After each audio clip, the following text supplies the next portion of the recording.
The engines on the island of Sodor look forward to Halloween. They enjoy the fireworks and the children dressing up as wizards and witches. They also love Edward's spooky stories.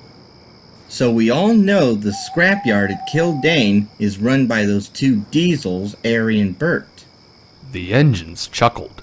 Normally, the mention of the two scrap diesels would make the engines nervous, but they were currently away being mended at the works.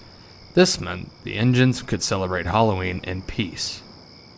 But I'm sure you didn't know that the Kildane scrapyard was once run by a steam engine when it first opened. The engines were surprised, but encouraged Edward to continue, and this was the story he told.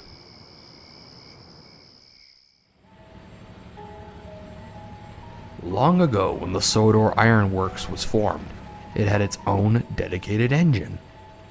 This engine would prove to look like Donald and Douglas, but this engine was not a Caledonian. This engine was a Johnson 3F with a Fowler tender. The only reason some would think this was her round cab windows. In all honesty, this engine had gained her cab from a scrapped engine, and she had it refitted to herself. This engine had no official name, but many engines just referred to her as Stella. Stella was a hard worker, always shunting trucks filled with slag that floated to the top of the molten iron, or shunting trucks to a place in the smelting shed called the Edge. It was so named as it was elevated above the furnaces to allow the scrap to be simply dumped out at the ends of the trucks.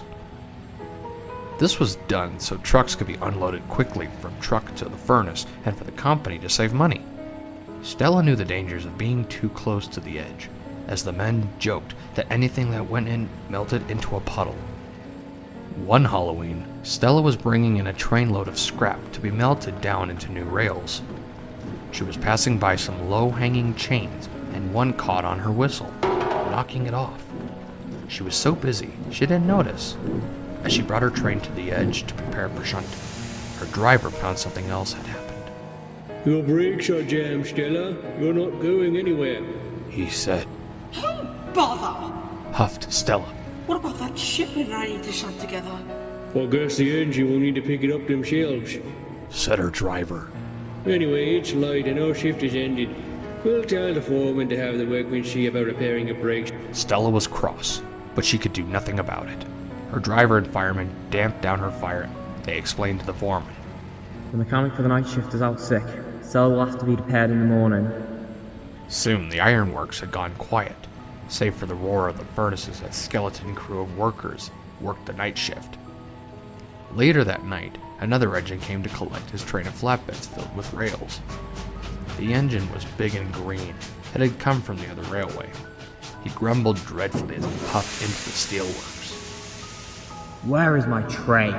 He roared. Sorry, our designated engine is broken down. You'll need to collect your trucks on your own, said the night foreman.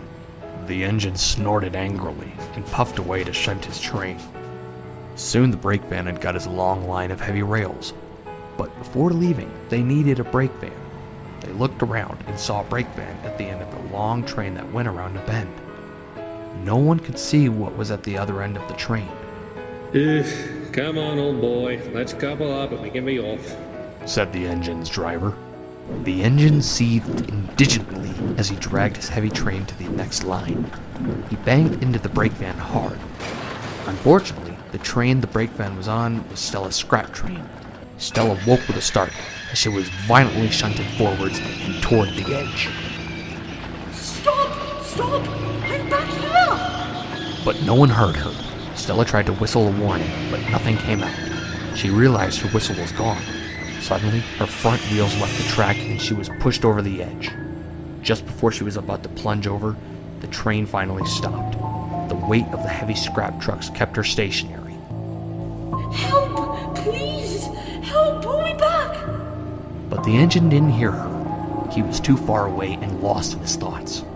The brake van was uncoupled from the trucks and the train set off. Stella stared down into the hot, boiling furnace below her. She could feel herself swaying back and forth, her balance hanging in a precarious balance. Suddenly, she became aware of a growing pain just under her cab. The pin holding her tender to her was beginning to break. Oh no! Oh no! She whimpered. Then, with a sharp crack, the pin gave way, and Stella tumbled front over end into the furnace, screaming. The only thing the few workers did finally hear over the roar of the furnace was the massive explosion, as Stella's boiler exploded as the water inside flashed to steam. Molten metal was everywhere. Of Stella, the only trace left of her was her slightly melted tender that was now fused with the tracks of the cooling glob of molten metal. And they say on Halloween, Stella's ghost returns to the Smelters looking for her lost whistle. Edward finished before giving 2 loud toots on his whistle. Ooh! Ah! Spooky! The engines cried, all shivering a little. Just then, a familiar blue car pulled up. It was Sir Topham Hatt. Good evening, engines. Getting the night started with some scary tales, I see. He then turned to Thomas, Percy, and Duck. I have a special job for you. You are to collect some scrap from the smelter's yard tonight for slow goods to the mainland in the morning. On Halloween? Squeaked Percy. Don't worry, Percy. You'll be back in time for the fireworks. Sir Topham Hatt said before turning and leaving. Percy isn't afraid of missing the fireworks. He's a scaredy engine. Thomas chuckled. I am not. Snapped Percy. Come on, you two. No arguing. Duck said. We have a job and we should do it the— If you say Great Western Way again, Duck, Gordon interrupted, grumbling, then you could sleep on the Little Western tonight. The 3 engines puffed away. At the Smelters, all Percy could think about was Stella the ghost engine. Thomas knew Percy was scared, so he kept on teasing Percy. Oh, hello, Percy. How are you? Oh, what's that up there? Is it a spook? Thomas squeaked. It's just a piece of twisted scrap, Said Percy. isn't it? You can never be too sure. Careful the ghost engine doesn't get you.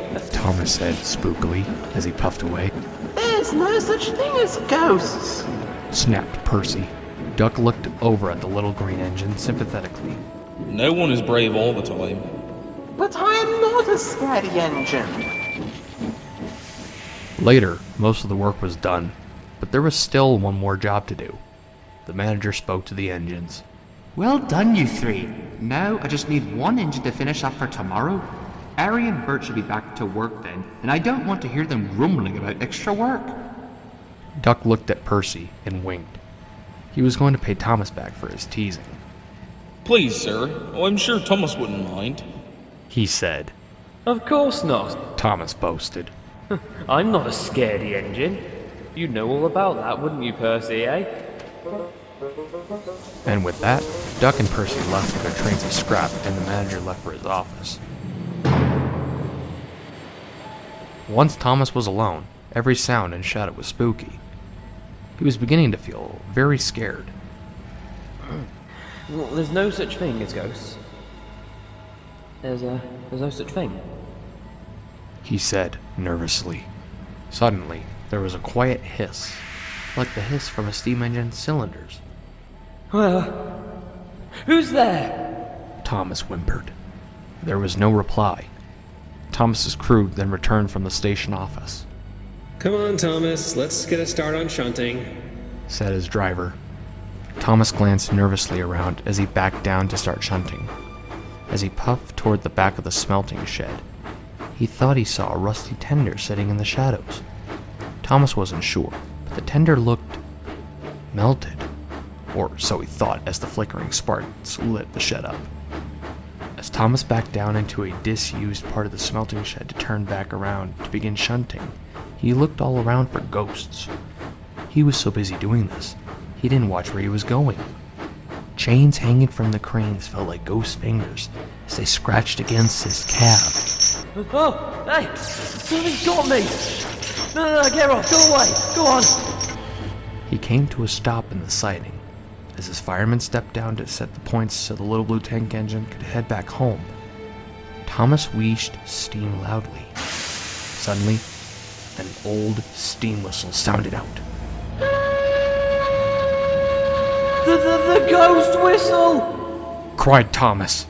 He was so scared, the moment his driver opened the regulator, Thomas raced away as fast as his wheels could carry him. His driver thought it was just a shift change whistle. Whoa, Thomas, slow down. We still have shunting to do. Thomas didn't care. The ghost engine is after me! He cried. Duck and Percy had dropped their scrap trucks off at the yards. They were waiting for Thomas to join them. I'm sure Thomas is feeling spooked now. It was naughty of him to tease you that way, Percy. Duck chuckled.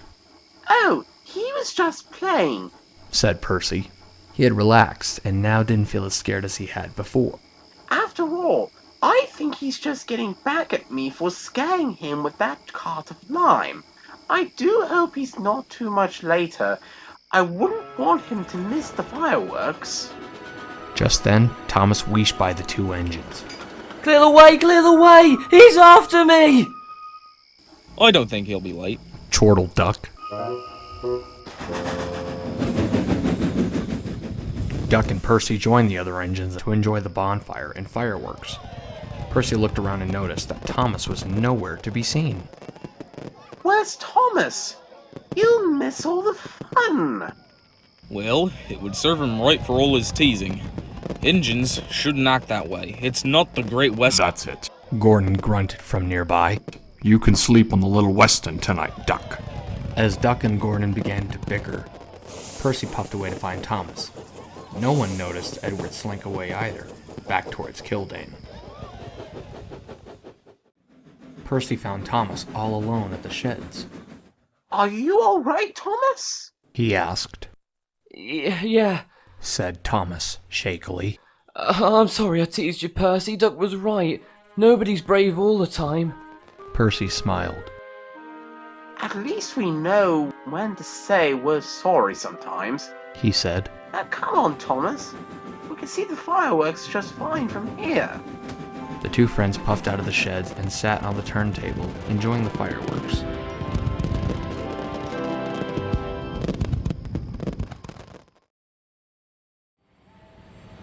Meanwhile, Edward puffed into the Smelters shed. He had a feeling some shunting was needed. But as he puffed along, he saw all the tracks in line, ready for work the next morning. He puffed into the disused part of the sheds and stopped. Seems we don't have to do any work after all, said his driver. Driver? Could you give me a moment? Sure, old boy. Come on, Sid. Let's get some coffee while we're here. Once Edward's crew had left, he looked around. Besides the fizzing sparks and the sounds of the smelter shed, everything was quiet. I know you're here, he said, quietly. For a while, nothing happened, until an engine quietly puffed up from around a pile of scrap. Playing tricks again? Edward asked. The engine gave a cheeky hiss of steam.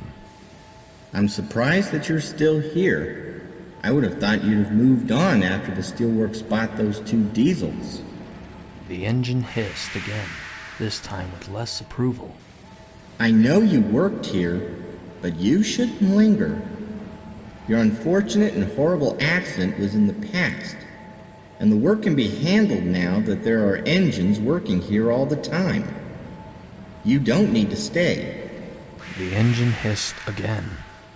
Argue all you want, but this place can manage alone. Or is there another reason you are here? The engine hissed again, more sheepishly. Edward looked back and saw the rusty tender sitting quiet and forgotten. You know a tender really isn't a part of us, right?